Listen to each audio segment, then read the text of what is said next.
God, that was such like a manic last day.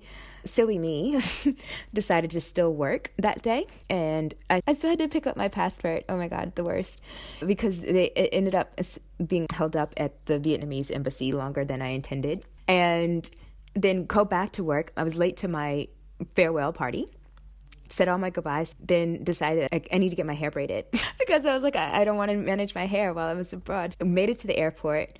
So by the time that I got on that plane, there was nothing but relief that somehow this had all come together and worked itself out by the grace of God.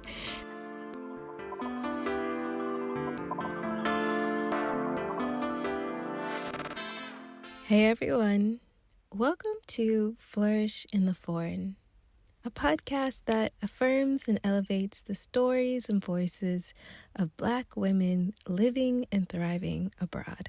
This podcast centers living abroad as a pathway to wellness, and wellness in all aspects: professional, financial, spiritual, emotional, mental, and physical. Welcome back to the show, and if you're new, hey, I'm Christine, a Black American expat living and, just trying to thrive here in Barcelona, Spain. Yes, trying to thrive because 2020, goodness. I mean, I think everyone has a year that they remember quite profoundly, or aspects of a year, and there's definitely probably decades that we don't really remember in that crystal clear way. But 2020, I remember everything about this year. I think I might remember this year down to the weeks of this year. It has been insane. So for those of you that are new, I'm the host and creator of Flourish in the Foreign, and Flourish in the Foreign is a labor of love, but labor nonetheless. It takes time, resources, and money to put on this amazing podcast for y'all every single week. So I'm asking y'all to support this here podcast. There are several ways for you to support this podcast, so let's go through them. Number 1, become a Patreon supporter of this podcast by going to www.patreon.com/flourishforeign. Number 2, you can Cash App this podcast. Cash App is kind of like a tip jar. If you think an episode was exceptionally good or really helpful or just made you say, dang, I love this podcast, go ahead and just send a little something to us via Cash App. You can do that with $flourishforeign. Number 3, you can place an ad or sponsor an entire episode of this here podcast. Yeah, you can. If you have a business or service that's in alignment with this podcast, go ahead to the Flourish in the Foreign website, www.flourishintheforeign.com/contact, and drop me a line, and we can discuss how you can support this podcast and also get your business and product in front of my amazing audience who has been just so receptive already. I've had several of my guests say that they have been contacted about their professional services just through this podcast. Number 4, be sure you have subscribed to this podcast, that you have rated this podcast 5 stars on Apple Podcasts, and that you have left a review. Let me repeat that again. Left a review. It takes about 30 seconds, y'all, to say, this here podcast is my favorite podcast and I love it, or whatever you want to say. It's so important for you to leave a review of the podcast so that people know that this podcast is great and what I'm saying in the description and all those kinds of things is legit. People should spend their time to listen to this podcast. So please go ahead. If you have not left a review and you've been listening to this podcast, hey, you know what the deal is. You are a veteran. You are seasoned now. Go ahead and write that review today. Yes, please. Thank you very much. Number 5, please be sure to share this podcast. I mean, in times like this in which the world is just interesting, we'll say. That's the best word. That's the most diplomatic word. The world is interesting. People are feeling antsy, a little bit nervous. This is a podcast that helps to let people know that, one, that their wellness is so important, especially as Black women. Our wellness is so important, and our wellness can really be just kickstarted by living abroad. And if you have ever thought about living abroad, this is what this podcast does. It gives you this amazing anecdotal information about what it's really like living in these places. So share this with a friend or a colleague, or hey, maybe you have a whole newsletter of your organization. Why don't you go ahead and tell them to listen to this? Because let me tell you, this podcast centers Black women. That I have had reviews and I have had comments from a lot of people that do not identify as Black women, and they love this podcast. Don't just hoard this podcast. No, share the love. Go ahead and share this podcast with a friend, an acquaintance, maybe somebody you don't like, but just be like, you know what, today I'm going to do right, and I'm going to send you this podcast. And, that's your civic duty for the rest of the week. There you go. You're done. Number 6, make sure that you are following the podcast. Yes, on Instagram especially, because that is where I drop new information about the podcast. Follow the podcast at Flourish Foreign, Twitter Flourish Foreign, Facebook Flourish Foreign. That's where you can find everything. And as I mentioned a couple weeks ago, and maybe for new listeners, I'm a business strategist. That is how I stay in Barcelona. I work for myself. I have my own business. And a new aspect of my business is really catered towards Black women and women of color, really trying to help these women to leverage their talents and their expertise into viable online businesses so that they can pursue their dreams of going abroad. Now, viable online businesses really refer to freelancing business or consultancy business. That is my wheelhouse. And that's what I help women do. Going abroad is fantastic. But like I said, this podcast is about wellness. And you cannot be well if you are not professionally well, if you're not financially well. And so my services really center around just being professionally fulfilled by doing what you want to do and being financially abundant, making the money that you're trying to make while living wherever you want to live. Now, if this is interesting to you, please hit me up. You'll learn more about my services at www.christinejob.com, so definitely check me out. All right, that wraps up the support portion of this here podcast. On to the next story.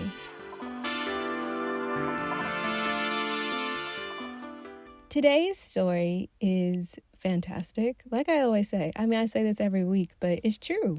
I'm sorry, my guests are fantastic. What do you want me to say?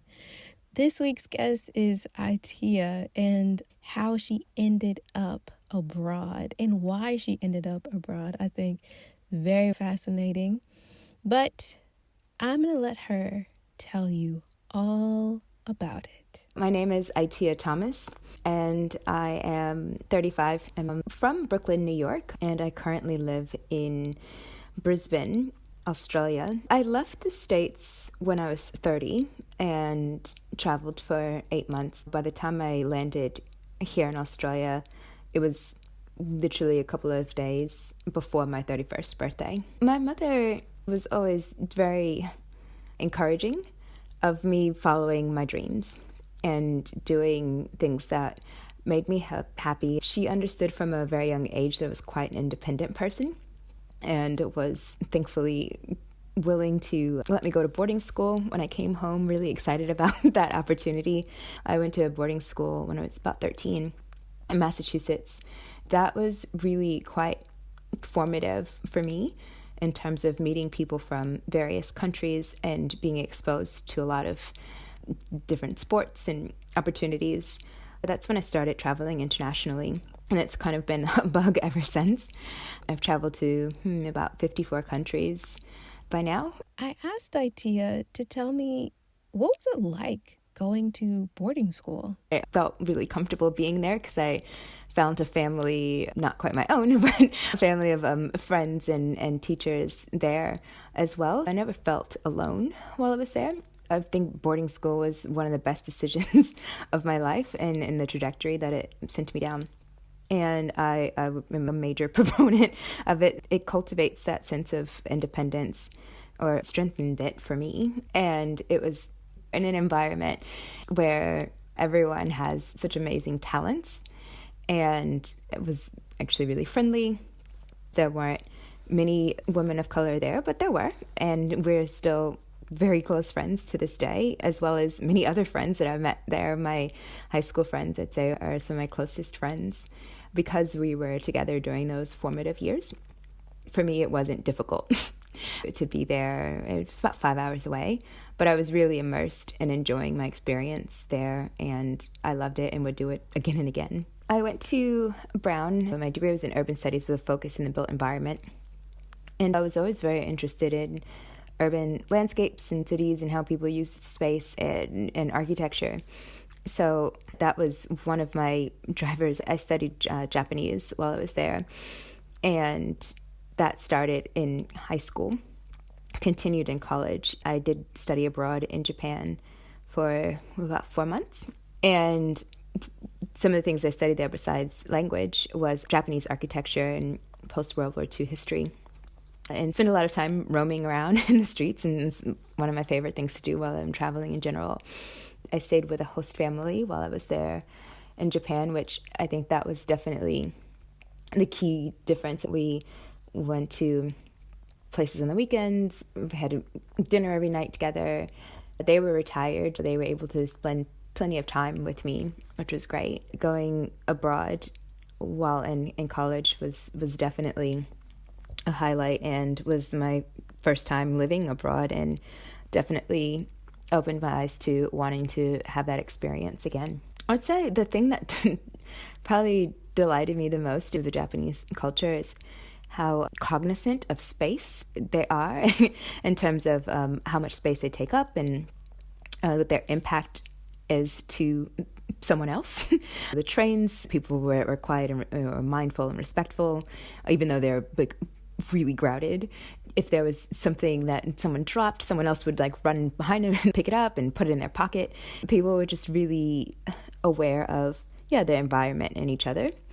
And there was just a respect that was there, that was understood, that I was in awe of and really wish could have brought back that mannerism to the States.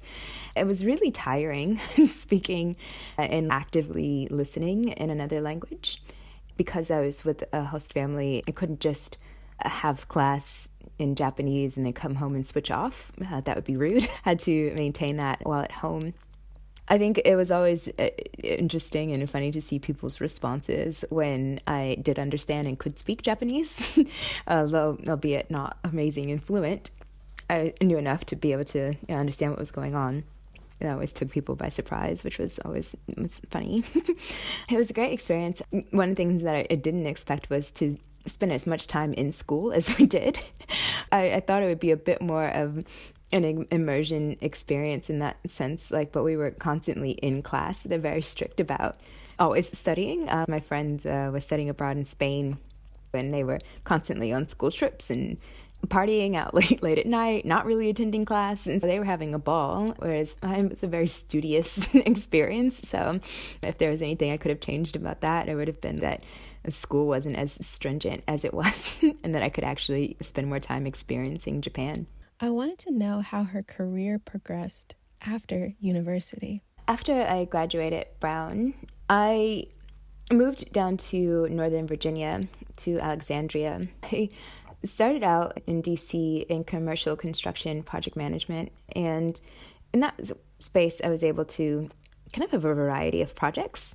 I was gaining breadth in terms of building a morgue, a office building, some banks, just data centers. At that point, being quite client-side oriented, and really getting a chance to work with the architects and help influence the design and thus what actually got built. That was really cool, just kind of moving along the ranks with that. I was able to move to San Francisco with the same company, and then being in construction, that's what allowed me to move abroad to Australia to get a start here in terms of being a skilled migrant. That was a a valuable skill. My career has allowed me to transition to different states and countries. I was really happy with that, even though when I came to Australia, it wasn't the same company. In terms of how I've evolved as a person or in life, I'd say as I started to get deeper in my career in commercial construction, it was something that ultimately felt misaligned. And I had a personality mismatch with the industry. It was more that I was someone who's really quite efficient and logical, and there was not a lot of that at times. It was very political at times, and that was just not my vibe. And I didn't always feel like that I was healthy in that space. I was working a lot of hours. It was really intense, really quite stressful. You can't really mess up when you're building a hospital. People's lives are at stake. It is a bit of a high stress environment. But I guess in general, I didn't think people always spoke to each other really well. For me, I didn't feel like I could be my happiest, greatest self in the industry and continue to lead people in that space when I wasn't happy in it. So I'm forever grateful that I was able to move countries and states and was able to build buildings that were impactful for the lives of others. But ultimately, it was an industry that I needed to step away from. Now, Itiah's journey to going abroad is really interesting. And so I've asked her to describe her journey abroad. I was traveling in the Mediterranean for 24 days on a cruise, and that was such an amazing experience that by the time I got back to DC, I was like, I have to figure out how I can do this more often. So then the next year I decided to travel a bit more, but still wasn't fixing that itch for me. I moved to San Francisco, and for me, I was trying to figure out if San Francisco, moving there, would either make me want to stay in the country. That was what I was trying to assess when I was there. While I was having a ball, it became pretty clear I was feeling still quite restless. I was like, yep, I enjoy San Francisco, but I at least know that I wouldn't stay because of San Francisco. That's when I just started kind of going into research mode and started to figure out, okay, what are the conversations I need to have with work, with my landlord to break my lease? What is it that I need to do to start researching and being prepared? Because at that point, I wasn't dead set on moving abroad per se. I was just like, I want to go on a long-term trip. And then as I started researching more and more, I was like, yep, no, I actually want to move abroad and set my sights on Australia. I know that I had to go before my 31st birthday. It would be in January 2016. If I work backwards, then I need to make sure that I am in by December, of 2015 in Australia, because I want to see the fireworks in Sydney. Okay, Australia's far. I want to be able to do some traveling beforehand. When do I need to leave in 2015 to be able to feel I have significant travel in before I get to Australia? Because I know once I get to Australia, I'll have 1 year of that visa, and I wanted to spend that time in Australia. I asked for a sabbatical from work for 10 months, and I literally started selling everything that I could and boxing up what I, felt I would want to be sent to me if I definitely, landed in Australia and decided I wanted to stay in Australia. I wanted to know about the last day Itiah was in San Francisco, right before she embarked on this world tour. By the time I left, oh God, that was such a manic last day. Silly me, decided to still work that day. I went to work in the morning, legit actually worked, and I still had to pick up my passport. Oh my God, the worst. Because it ended up being held up at the Vietnamese embassy longer than I intended. I had to go pick up my passport. Mind you, this is the day I'm leaving. And then go back to work. I was late doing that. I was late to my farewell party.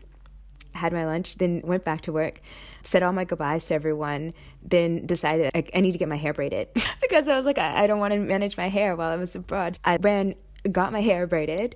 That takes, I don't know, 5 hours.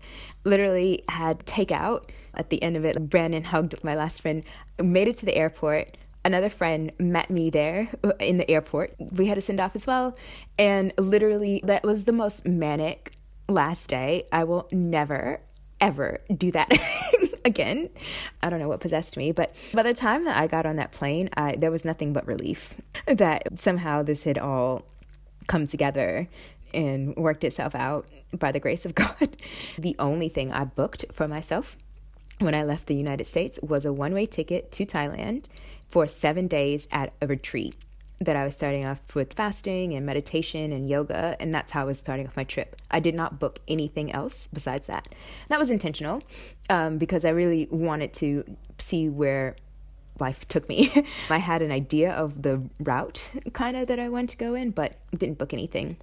I arrived in Thailand just completely drained, but happy that I was going to be starting kind of with a practice that was going to put me in a space to start my trip. I was chasing summer and architecture and festivals.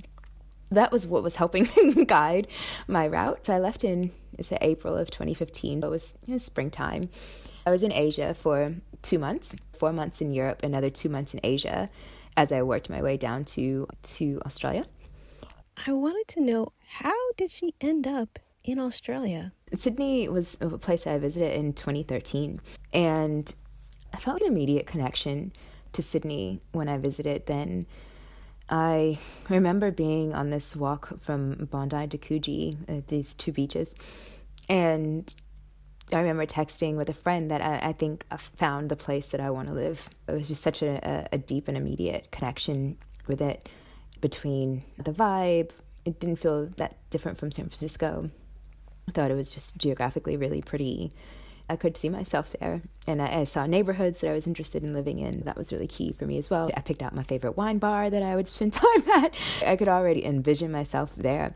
When I came back to the States, basically between 2013 and 2015, that was my time where I was back in DC for a bit and in San Francisco and then traveling. It was just evaluation of was that just me living the high of being on vacation, or is that something that I well and truly am still motivated to do? And for me, the answer was still yes. I feel like Sydney chose me almost. The only thing that I had really done to prepare for Australia before actually getting here was getting my visa.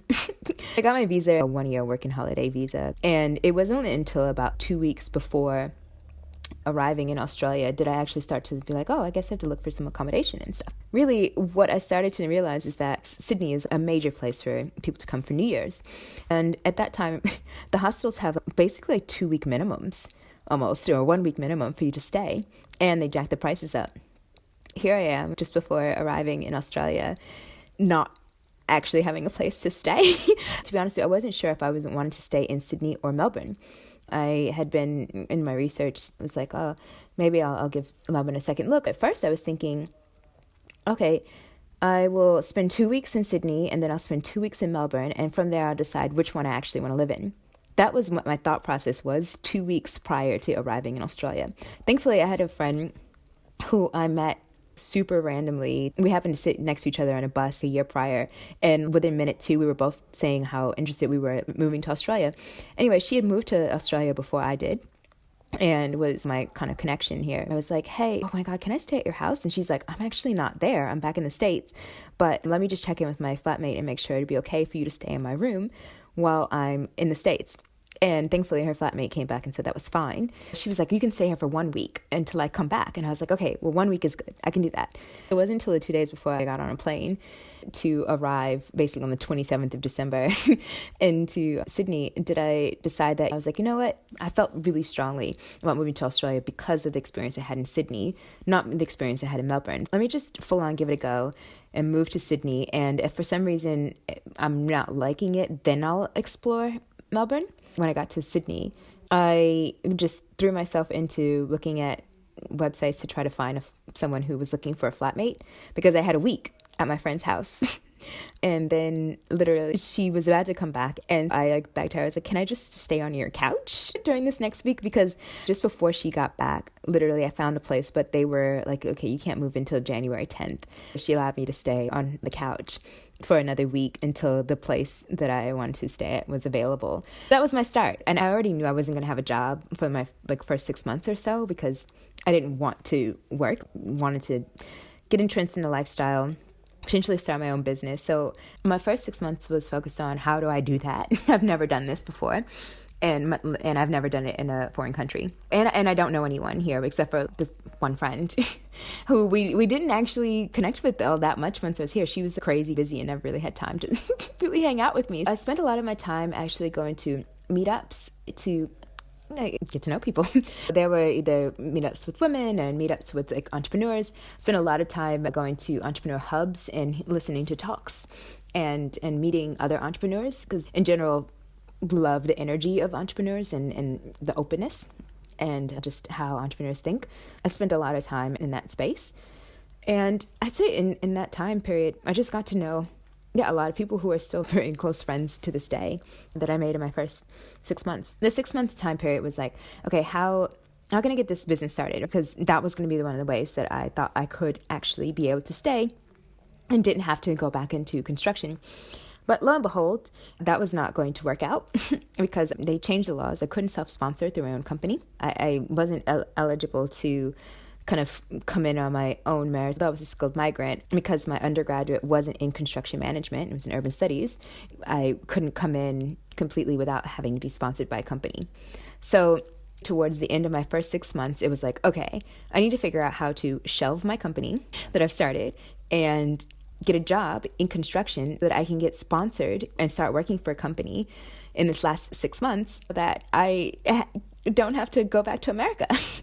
I know it sounds, actually, now that I'm recounting this story, that I was very haphazard in all that I've done, but I'm actually quite a calculated person. The planning that I did was actually pretty unreal in terms of preparing myself to leave, but I was really quite open as to what happened after the fact.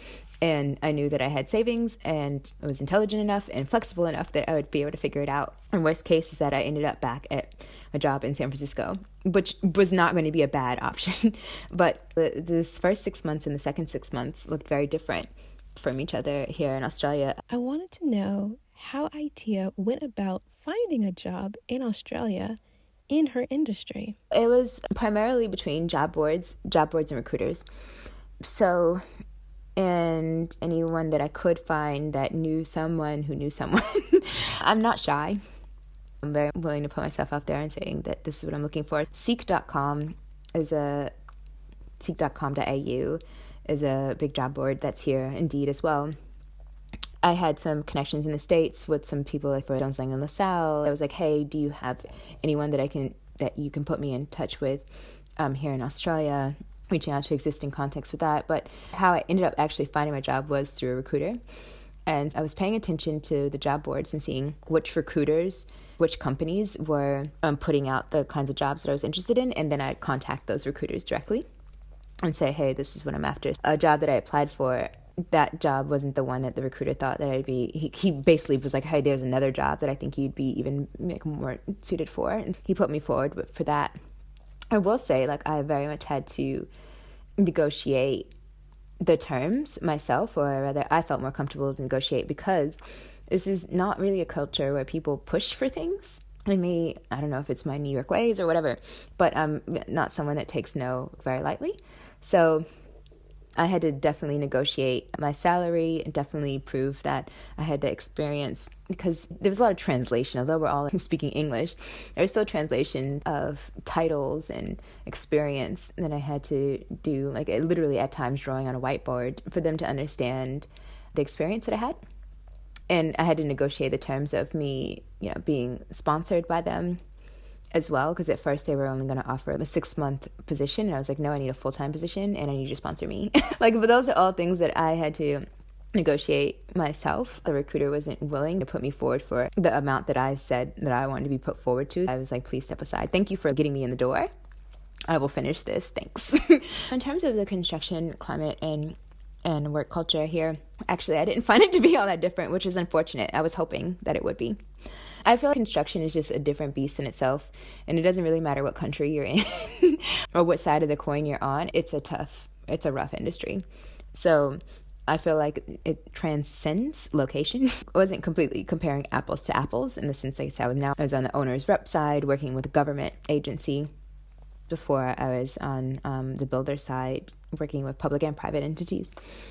I was able to get closer to working not 12, 14-hour days. I was able to get closer to working 9, 10-hour days, but still it was a lot. I'd say there were still things that were misaligned here. I think it was like, oh, maybe construction will be different here. Maybe I will like it better being in a different country and on a different side of the coin. But While I loved the companies that I worked for, that's never been the issue. I think it was more of an industry level mismatch. I asked Itiah at what point did she feel settled into Australia? It really wasn't until I got permanent residency.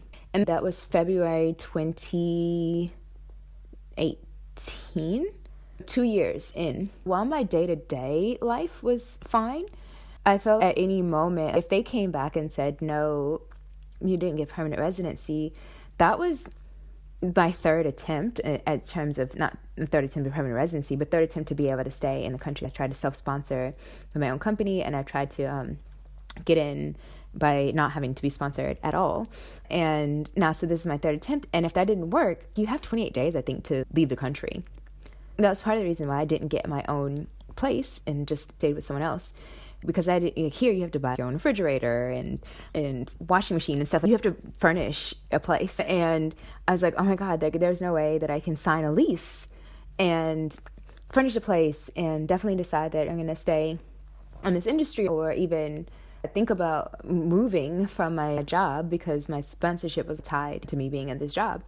The moment I found out, I had to pull over because I was in absolute tears. I just felt there was just such a weight and a freedom that was lifted because I no longer was tied to this job. I just felt like they couldn't be taken away from me. I could be here. If I did want to look for a place to stay, I could lease, or if I was eligible to buy property if I wanted to. It was the first time I actually put something on the wall in my room because I was like, oh, I don't have to move. I don't need to take things off the wall. It was just, I hung up one thing on the wall that day when I got home because I felt like I could actually stay here and it wasn't going to be at a moment's notice that could be taken away.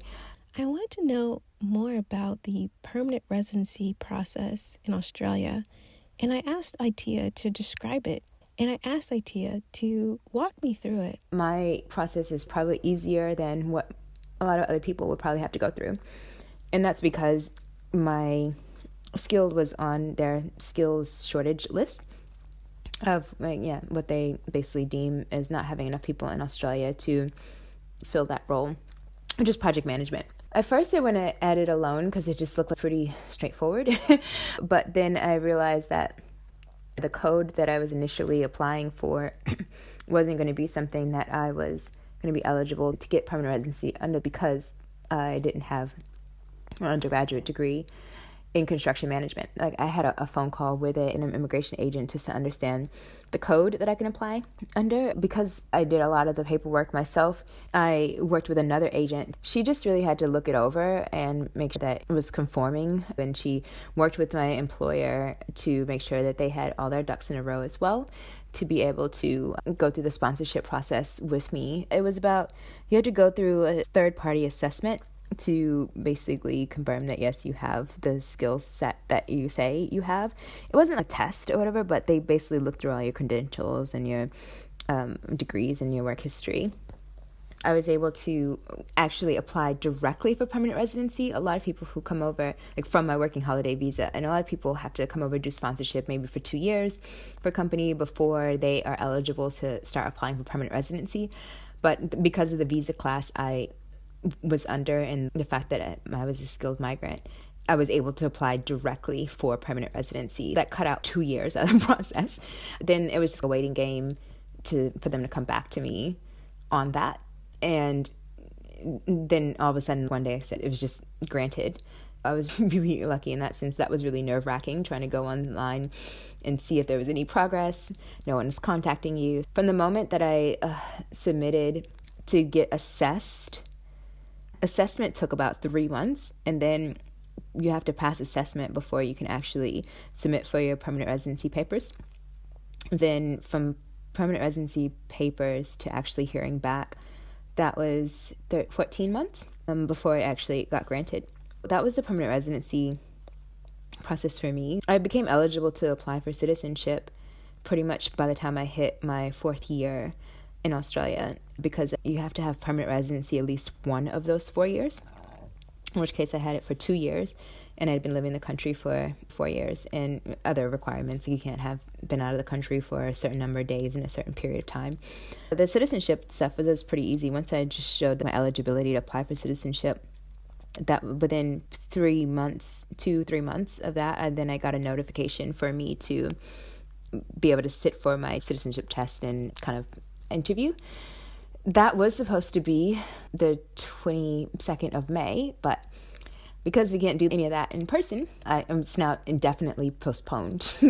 I'm not sure quite when I'll have the opportunity to sit for the test and the interview, but then basically the next step after that is you kind of wait for up to 6 months before you can get invited to the ceremony, and that's when you actually become a citizen, and then from there you can apply for your passport.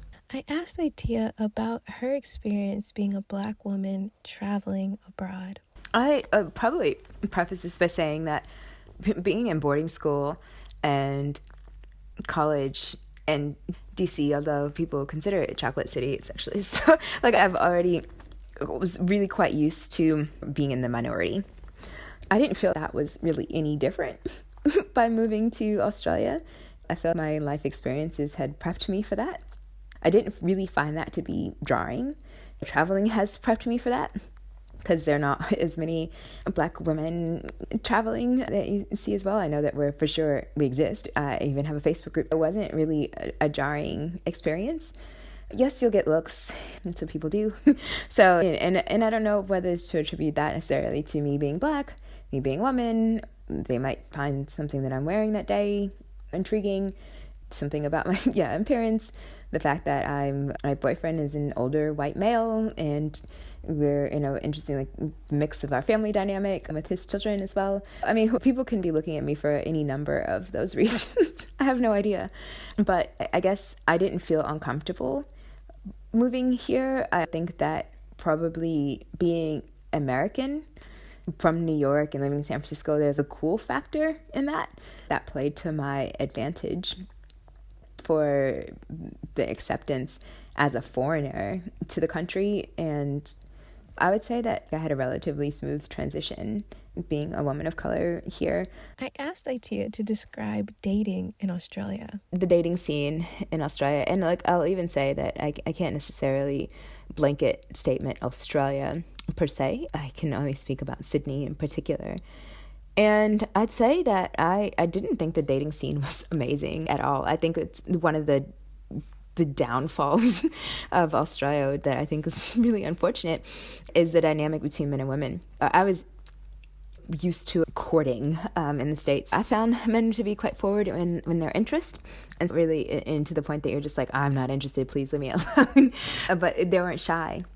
Whereas here, I felt like men were practically asexual, literally doubting, okay, am I not pretty enough? Am I not interesting enough? What's going on? Are they interested at all? Do I need to be more forward? How do I need to navigate this? This just feels like a lot of hard work. There wasn't a courting scene. My take on part of what's happening is that there's a lot of single-sex schools. So my impression is that there isn't this healthy relationship that happens between young people at a young age in terms of how to interact with each other. It was very much if you weren't in the same circle to begin with, whether that be a friend circle or work circle, or had some prior connection, then people were just a little less likely to come out of their shell and start new conversations. And that's whether it's friendship or romantic. In general, there was a lot more effort that had to be put into being like, hey, you over there, I actually, want to talk to you. I'm interested in you. You almost had to put a sign on your forehead. And that was new. I'd been posting on Facebook of how horrible of a time I was having on the dating scene. And I would say this is not just Australians that I was dating, it's foreigners that were living in Australia, but there's something about Sydney that was bringing this out of them, I feel like. But my boyfriend and I had become Facebook friends due to mutual friends kind of earlier in the year, and he had been seeing my trials and tribulations on the dating scene and occasionally would like something or comment on something, but we hadn't actually met in person yet. It was quite later in the year that we met in person, and I just went over and thanked him for something he had helped me with earlier in the year and said, hey, it was nice to meet you in person. And then from there we started talking some more and then eventually started dating. But it was definitely a hard slog in the beginning, to the point that I was just like, I think I'm just going to become a lesbian. It's just easier. I don't know. Just the male dating scene, it was not it at all. Itiah started in Sydney and now lives in Brisbane. I asked her, what was the catalyst for the move? My boyfriend lived a bit north of Brisbane. We were doing long distance for 2.5 years while I was in Sydney, and he was here in Queensland. Every time I came to visit, I felt really calm because Sydney was starting to feel like New York for me. It was getting a bit more hectic, I guess, than my time here in Brisbane whenever I'd come to visit. Of course, he'd come down to visit Sydney as well. But he was living up on the coast, which was beach, which for most people that'd be lovely, but for me, I was insanely bored by. We basically agreed that if you're willing to move to Brisbane, the city, then I'm willing to move from Sydney. Part of the reason I couldn't move any earlier was because I was going through this sponsorship and needed to still stay in Sydney and to be eligible for that. So I transitioned careers while I was in Sydney as well to user experience design. I went to school down there. At that point, when I graduated, I was open to positions both in Sydney and in Brisbane and seeing which was coming through first. But then I got to a point I was like, I'm just going to fully commit to Brisbane and look for positions up there instead. Really, I had nothing tying me to Sydney anymore. I didn't have an apartment. Of course, I had my friends, but still have my friends.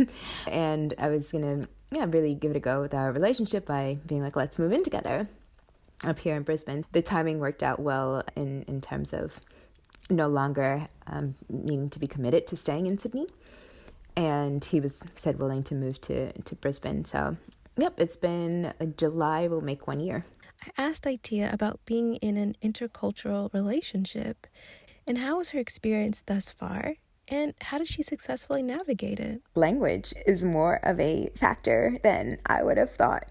Even though we all speak English, there's different vernacular that's being used. And so when you're in a relationship, you have to make sure that you communicate well, but using the same words and being able to understand your partner quite literally what they're saying is part of that. So there definitely are times where I'm just like, I really actually legit do not understand what you just said.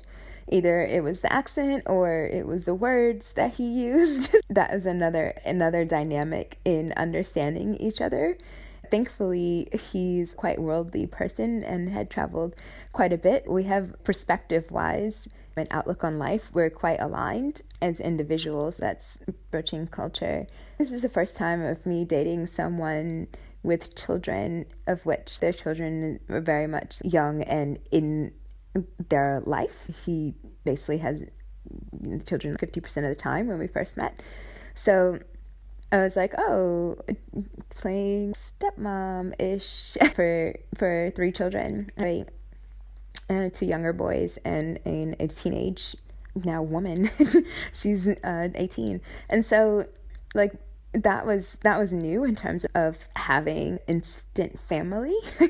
Even though I was in Sydney for the most part of this, I was trying to get to know them while not living here, trying to make sure that I get to know them across that span of time as well. Was just putting in that effort to make everyone feel comfortable in that space. And getting to know his family as well, and him coming over to meet my family. He's in pretty much every video chat that I have with my mom.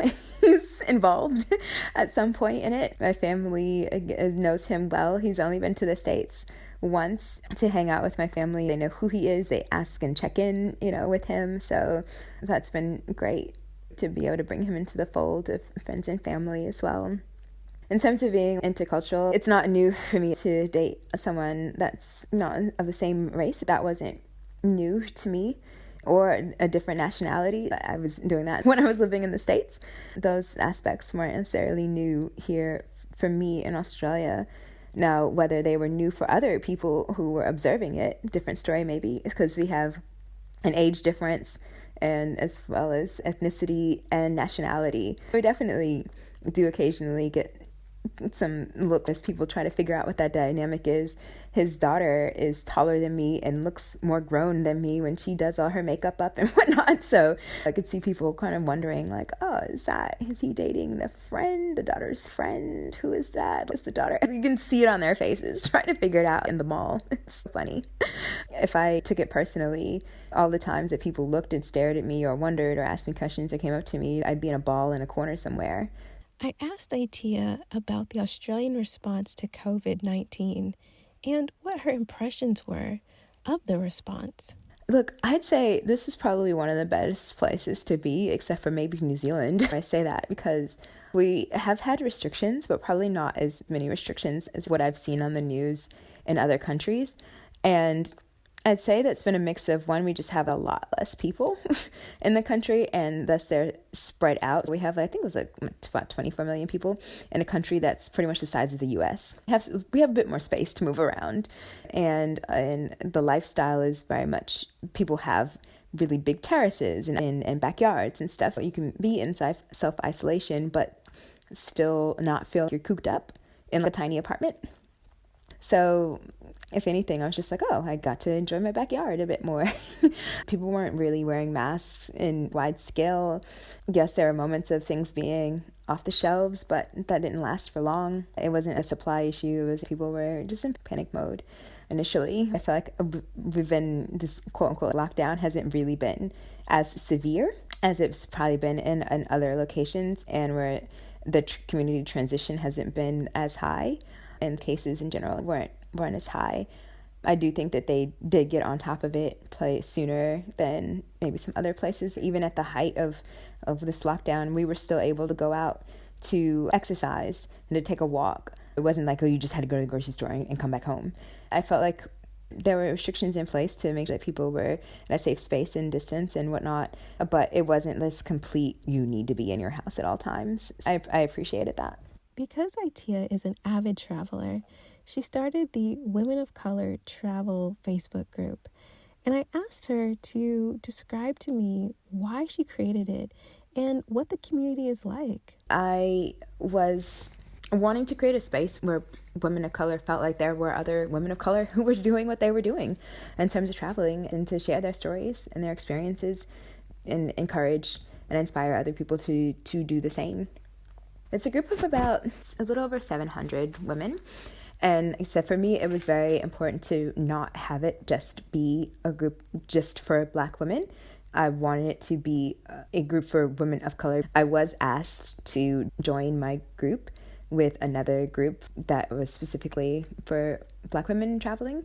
And I personally declined. And that for me, I don't know, I've never really quite seen myself only in a box. For me, I think it was really important to embrace the experiences personally of women in color more holistically. That for me was an important driver. If you haven't figured out thus far, Itiah is incredibly ambitious, and she is a serial entrepreneur. She has currently, or at least at the time of our recording, 3 ventures, and I asked her to break it down for us. What were her businesses and what were their origin stories? I created Leaping for Change, which is in this moment, it's a private Facebook group, but eventually I will be offering paid programming within it. And it's for people who are looking to either move abroad, go on long-term travel, to change jobs or change careers, to be supported and prepared through that process, because it can be overwhelming and daunting. That was being approached one-on-one about my transition into user experience design and the places that I've lived, and if I could talk people through that. And I found that I was able to serve people better in a group environment and have people be able to help each other out through that. I created IST Roams. It's an e-commerce store, and it provides comfortable and fashionable travel and lifestyle goods. I wanted people to feel confident and comfortable, whether they're on the plane or train or working out in their kind of daily lifestyle, and not having to be like kind of no fuss clothing and still look good. Things that didn't need to be ironed, and I only do carry on. So things that could be lightly packed away and could go with various outfits as well. The logo is of a woman who has big, bold, curly hair, and she has a map of the world on her face. So she's definitely ready to go and explore. And on her shoulder is a plane. IST is my initials in roaming this world. And I created that really because there were so many things that I'm like, I wish I had this on a shirt. I wish I could, I wish I had a shirt that would say what I'm thinking and feeling while I was on this long-term trip. And some of it was positive, some of it was negative. And I love collecting clothing from around the world, and I realized there was these pair of leggings that have seen the world with me. So I wanted to have something that people could have with them that they can take around the world, and that's their travel shirt. So that's kind of the story behind IST Roams. And I eventually do want to have not only my branded stuff, but a collection of things of my favorite things, kind of like Oprah's favorite things, my favorite things that I've found around the world, bags that I've loved, dresses, and be able to make that available to people to purchase as well. So a luxury access club is kind of one of my new business ventures that I'm working on as well. Basically, what it allows people to be able to do is to enjoy the amenities and the facilities of a luxury hotel without having to be an in-house guest. Basically being able to have a day pass for up to 24 hours to use these facilities. And it's targeted towards people who are either locals, or you have a long layover, or you work remotely and you want to work from a hotel instead of a co-working space. Or if you're already on vacation and you are staying in another accommodation, but you want to check out another accommodation. So there are all kinds of reasons why people may not need to actually book a room, but still want to patronize a resort or a luxury hotel.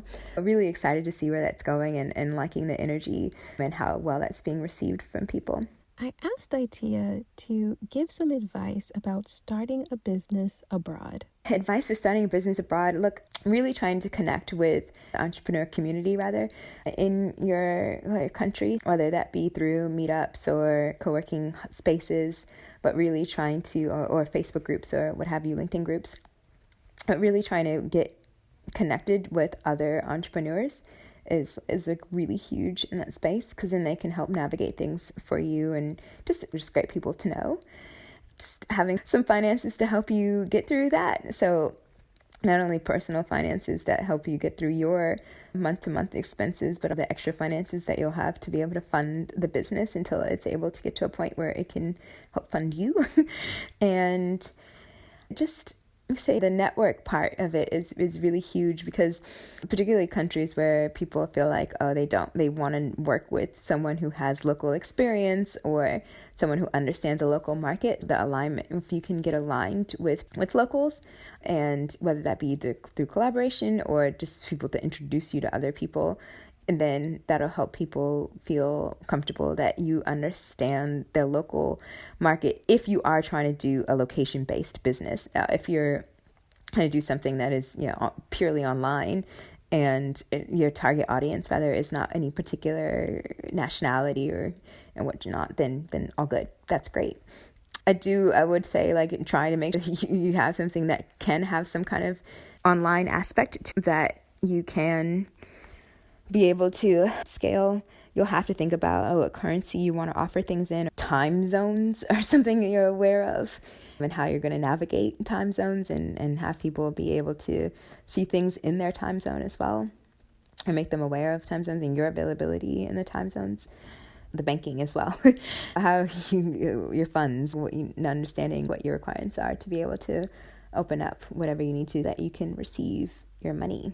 I wanted to know how Itiah's definition of wellness had been influenced by her travels abroad and now her living abroad in Australia. I think that my definition of wellness has definitely evolved, and I feel like that's probably an evolution that's come with age, as well as the experience of having traveled and now living abroad. While wealth accumulation is still high on my priority list, that's become coupled with me being happy as well, not running myself in the ground, having this time to take those breaks for meditation and stretching during the day, taking walks. I walk a lot more, getting out in nature a lot more as well.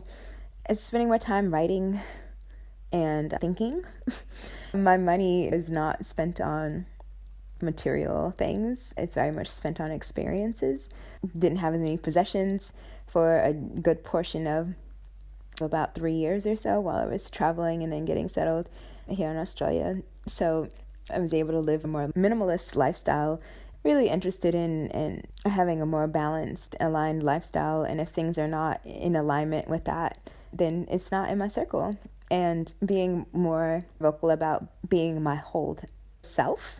I had 3 different LinkedIn accounts because I didn't want people who were in the construction world or to know my design world, and people in the design world to know about my entrepreneurship, and then people in this realm. And I was like, oh my God, this is hectic. I've combined them all and said, hey, look, this is me. This is all of me. And if you don't like it, then you're welcome to no longer follow me. And people are actually, they're loving it. And for those who aren't, I guess they're not following along. I have no idea.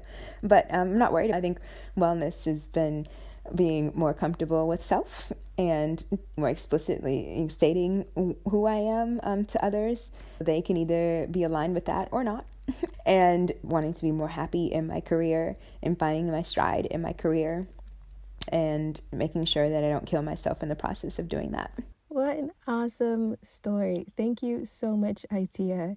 If you're interested in keeping up with Itiah, you can follow her on her social media.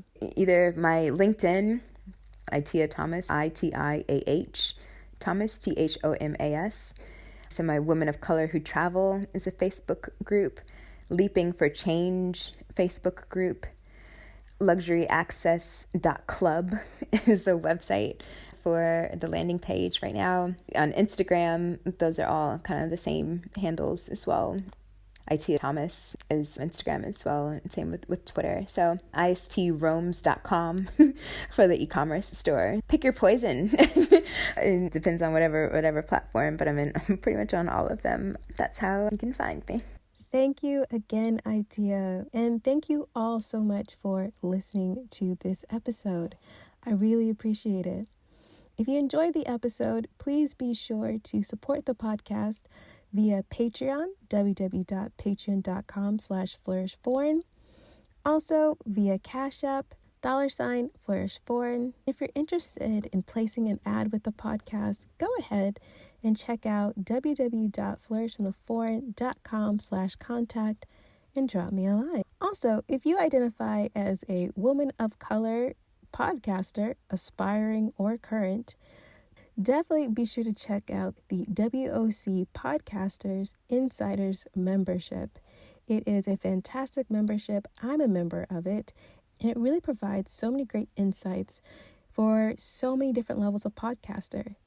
If you are a beginner to an intermediate and advanced, if you're just starting out and trying to figure out the idea and the equipment to trying to scale your podcast and increase listenership, or even if you're trying to monetize your podcast, this membership is really fantastic and I highly recommend it.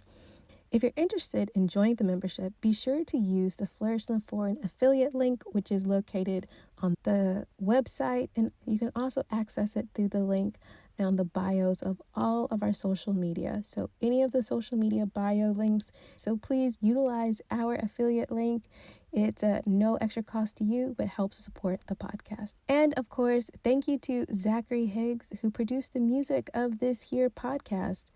Zachary is an exceptional artist and producer, and if you need music for your next project, he is your guy. I'm going to leave all of his information in the show notes. And this week, I would love for you to take some intentional action, some intentional wellness action. So maybe after you do your journaling or your meditation, your prayer work, whatever it is, and you get kind of this urge or a new idea pops into your mind, and it might be completely strange, like, what? That doesn't make any sense. This week, I want you to take intentional, urgent action on that. Whatever insight that comes, whatever kind of divine urge or pull this week, I want us all to urgently act on that. That's what this week's wellness practice is about, being in tune when the divine, the universe, whatever you want to call, says, hey, why don't you try this? Why don't you move here? And instead of analyzing it to death, and I am super guilty of that, let's just act. Let's take it and just intentionally and urgently act on it. And let's see what happens. All right? Okay, that is it for this week. Take care of yourselves. Please be gentle. See you next week.